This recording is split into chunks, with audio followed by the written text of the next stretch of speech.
بسم اللہ الرحمن الرحیم۔ السلام علیکم۔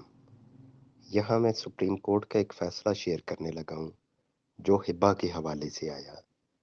فیصلے کی طرف جانے سے پہلے میں اس مقدمہ کے حقائق کہ بنیادی طور پہ یہ مقدمہ تھا کیا، میں وہ آپ سے شیئر کروں۔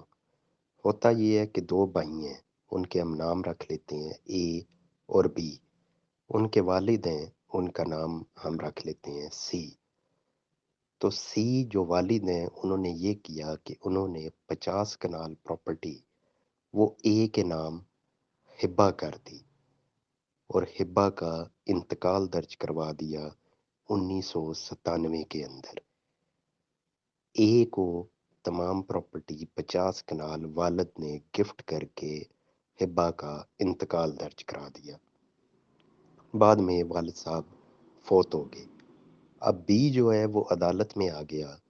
اس نے آ کے عدالت میں کہا کہ یہ جو انتقال درج کروایا گیا ہے یہ فراڈ پہ مبنی ہے، دھوکے کے ساتھ یہ کیا گیا ہے، اس انتقال کو کینسل کیا جائے اور پراپرٹی میرے نام اور میرے علاوہ میری 3 بہنیں ہیں ان کو بھی ان کا شیئر دیا جائے۔ ہم 5 بہن بھائی ہیں اور پانچوں میں یہ پراپرٹی تقسیم ہونی چاہیے۔ لوور کورٹ نے فیصلہ بی کے حق میں کر دیا، یعنی وہ جسے جائیداد نہیں ملی تھی۔ اے جو ہے وہ اپیل میں چلا گیا کہ یہ فیصلہ غلط ہوا ہے، اپیل اس کی خارج ہو گئی، وہ پھر ہائی کورٹ میں گیا، وہاں سے بھی اس کے خلاف ہو گیا فیصلہ، پھر وہ آ گیا سپریم کورٹ کے اندر۔ اب سپریم کورٹ نے اس میں کیا فیصلہ دیا، اب آتے ہیں اس کی طرف۔ سپریم کورٹ نے اس میں چیک کیا کہ اس میں دلچسپ بات یہ تھی کہ جو والد نے 50 کنال پراپرٹی اپنے ایک بیٹے اے کو دی ہے وہ ڈائریکٹ اپنے بیٹے کو نہیں دی، بلکہ والد نے مختار نامہ دیا ایک شخص کو جس کا نام تھا صفدر۔ صفدر کو مختار نامہ دیا گیا ہے، پھر آگے اس مختار نامہ کو استعمال کرتے ہوئے 50 کنال پراپرٹی گفٹ کر دی گئی ہے اے کو۔ اب اس میں دلچسپ بات اس سے بھی زیادہ یہ تھی کہ جو اے اور صفدر ان کا آپس میں تعلق کیا تھا کہ جو صفدر تھا وہ بردر ان لا تھا، یعنی سالہ تھا اے کا۔ تو والد مختار نامہ دے رہے صفدر کو، صفدر سالہ اے کا، اور صفدر تمام پراپرٹی اس مختار نامہ کی بنیاد پہ گفٹ کر دیتا ہے اے کو اور ہبا کا انتقال درج کروا دیتا ہے۔ عدالت نے ادھر حیرانگی کا اظہار کیا کہ والد کو کیا ضرورت تھی کہ وہ مختار نامہ دے، جب کہ والد مختار نامہ دینے کے لیے اسے سب رجسٹرار آفس میں جانا پڑتا تھا۔ اگر وہ سب رجسٹرار آفس میں جا سکتا تھا مختار نامہ کا بیان دینے کے لیے تو وہ سیدھا انتقال درج کروانے کے لیے بھی جا سکتا تھا۔ تو وہ سیدھا انتقال نہیں درج کروانے گیا بلکہ مختار نامہ دینے چلا گیا۔ اور دوسری دلچسپ بات یہ کہ والد کی عمر اس وقت تھی تقریباً 100 سال کے قریب، تو اتنی لیٹ عمر میں جا کے اس نے یہ ہبا کیا۔ اور تیسری بات یہ کہ جب یہ مختار نامے کا حوالہ دیا گیا کہ مختار نامے کو استعمال کرتے ہوئے یہ ہبا کیا گیا ہے تو وہ مختار نامہ بھی عدالت میں پیش نہیں کیا گیا، فوٹو کاپی پیش کی گئی ہے لیکن اوریجنل نہیں پیش کیا گیا، اور وہ بھی نہیں بتایا کہ اوریجنل کدھر ہے۔ پھر آپ کو یہ پتہ ہے کہ جب مختار نامہ عام دیا جاتا ہے تو اس کے لیے جو اختیار دے رہا ہوتا ہے کسی دوسرے کو اپنی زمین کے بیچنے کا، وہ سب رجسٹرار آفس یعنی تحصیلدار کے سامنے جا کے بیان دیتا ہے کہ میں یہ اختیار دے رہا ہوں اپنی زمین کا فلاں شخص کو۔ وہاں آپ کا یہ مختار نامہ رجسٹر ہوتا ہے۔ تو نہ تو اوریجنل پیش کیا گیا عدالت میں، اور جب سب رجسٹرار کو بلایا گیا عدالت کے اندر تو اس نے آ کے بتایا کہ میرے پاس تو ایسا کوئی مختار نامہ رجسٹر نہیں ہوا، ہمارے ریکارڈ میں تو کوئی ایسا مختار نامہ موجود نہیں ہے، یہ جعلی مختار نامہ ہے۔ تو جب یہ تمام باتیں سامنے آئیں کہ نمبر 1 مختار نامہ اصل نہیں پیش کیا گیا، نمبر 2 کہ مختارنامہ سب رجسٹرار آفس نے کہا کہ ہمارے پاس کوئی ریکارڈ نہیں ہے۔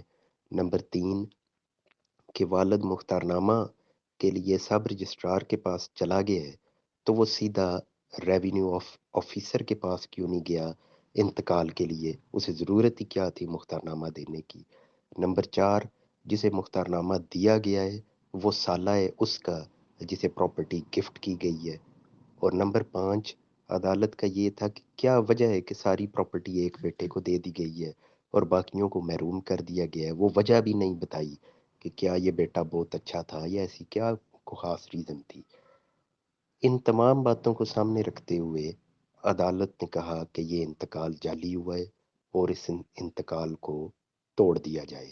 ساتھ میں عدالت نے یہ بھی کہا کہ 20 سال سے یہ مقدمہ چل رہا ہے، 20 سال سے اس بندے نے نمبر 1 پہلے فراڈ کیا ہے اور نمبر 2 پھر اس فراڈ کو بچانے کے لیے یہ عدالتوں کا سہارا لے رہا ہے۔ لہٰذا ایک تو انتقال توڑا جائے اور دوسرا اس 20 سال میں جتنا خرچہ ہوا ہے دوسرے فریق کا بی کا وہ خرچہ بھی سارا اس کو ادا کیا جائے۔